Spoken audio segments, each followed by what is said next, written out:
बहुत बहुत धन्यवाद। आपको जो लोग मतलब हमेशा ट्रोल करते रहते हैं, पहला सवाल आपको ट्रोल लोग क्यों करते हैं? अब तो वो उनका मानसिकता है, उनको ऐसा लगता है कि मैं किसी एक के विरुद्ध बोल रही हूँ, लेकिन अगर मैं मेरी पूरी वीडियो देखी जाए तो मैं कहीं किसी के विरुद्ध नहीं, बल्कि हमेशा अपने राष्ट्र हित, अपने धर्म हित, अपने देश की लड़कियां जो कि आए दिन लव जिहाद का शिकार बनती है, मैं उन लोगों के लिए बात करती हूँ। लेकिन उनकी मानसिकता ऐसी बन जाती है कि मैं यहाँ पे किसी तरह की हिंदू मुसलमान की राजनीति कर रही हूँ।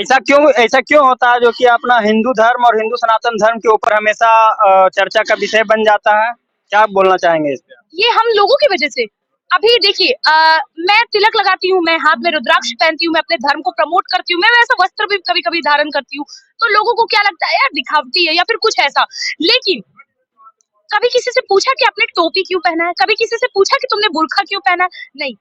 यहाँ दिक्कत किसी और से नहीं, दिक्कत अपने से है।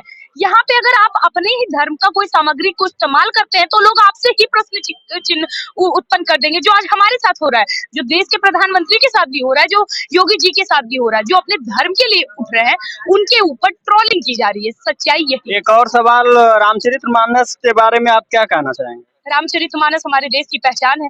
आज भी हमारे देश को राम भूमि का देश कहा जाता है, जहाँ पे आज राम मंदिर का निर्माण है अयोध्या में।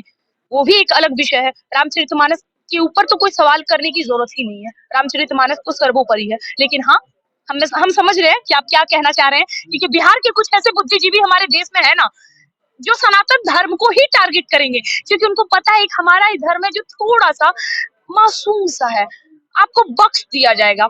हमारे देश में तो पापियों को भी सजा नहीं दी गई है, उनको छोड़ दिया गया, बख्श दिया गया है, माफ कर दिया गया है क्षमा याचना करने पर। उनको ये चीज पता है, इसलिए वो और किसी की सच्चाई ना दिखाकर हमेशा सनातन धर्म को टारगेट करते हैं, जहां से वो कुछ भी करके निकल जाए वो बिल्कुल सुरक्षित होगा। एक और सवाल, हिंदू धर्म के बारे में आप क्या कहना चाहेंगे? सबसे पहले हिंदू धर्म नहीं, मैं सनातन धर्म कहना चाहूंगी। कुछ गलत तरीके से दिखाया गया, आपको तो पता है हमारे देश के अधूरे इतिहास को हमेशा पढ़ाया गया है, इसलिए मैं सनातन धर्म को, सनातन शब्द को प्रयोग करना ज्यादा सही समझूंगी। सनातन धर्म वो धर्म जिसका ना कोई आदि है ना कोई अंत है, वो धर्म जहाँ पे हमारे कहा जाता है ना कि बंदरों से हम बने हैं, ये नहीं। जब बाकी यूरोप जैसे कंट्री में लोग बोलना भी नहीं जानते थे, उस वक्त हमारे देश में वेद और पुराण छोटे छोटे बच्चे पढ़ रहे थे। ये है हमारे देश की संस्कृति और ये है सनातन धर्म। एक और सवाल, मतलब हिंदू राष्ट्र का मतलब जो चर्चा चल रहा है, इस पे आप क्या कहना चाहेंगे? हिंदू राष्ट्र का चर्चा चल रहा है, बनना चाहिए क्या? हम तो अभी से मानते हैं भाई ये हिंदू राष्ट्र है, ये सनातनियों का ही राष्ट्र है, जहाँ पे सनातन रहते हैं, जहाँ पे आप अपने घर को बताते हो, जैसे कि आप कहते हो ना कि हाँ हम उस घर से आए हैं।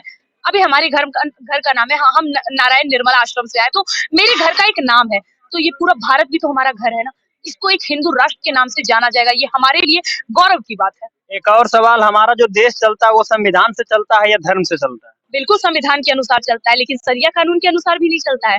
इस बात को याद रखें। हमारे देश को हिंदू राष्ट्र ना बनने पर और हमारे देश के सनातनियों को शांत रहने पर हर्जाना हमें कितना भुगतना पड़ा है, इसका आपका इतिहास भी गवाह है, वर्तमान भी गवाह है, और अगर ऐसा ही हाल रहा तो आपका भविष्य भी गवाह रहेगा इन सब चीजों का। संविधान को मान, आपको पता है इस देश में संविधान क्यों चल रहा है? क्योंकि इस देश में सनातनियों का तदाव बहुत ज्यादा है। अगर यहाँ पे सनातनी ना रह के मुसलमान रहते तो संविधान की कैसी धज्जियां उड़ रही हैं, आपने तो देखा ही होगा, कैसे आए दिन प्रोटेस्ट होते हैं, देश जलाने की बात होती है, देश की संपत्तियों को जला दिया जाता है।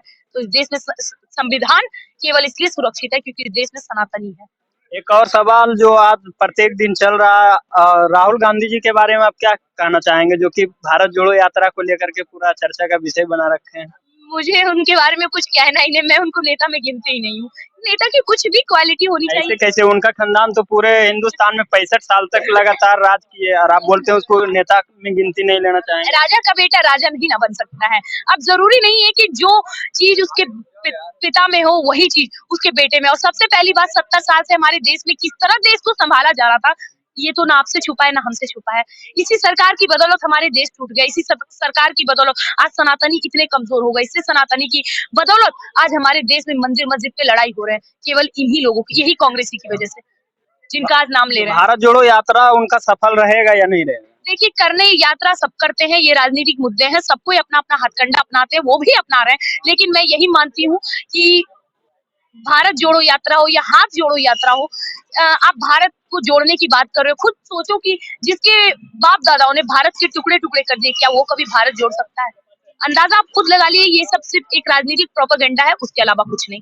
एक और मतलब बहुत जटिल सवाल और प्रश्न मतलब नेक्स्ट होगा, जो कि जिस तरह से भारत जोड़ो यात्रा राहुल गांधी जी देश में कर रहे हैं, उसी तरह से बिहार का आप चर्चा कुछ करना चाहेंगे आपसे। बिहार में भी लगातार समाधान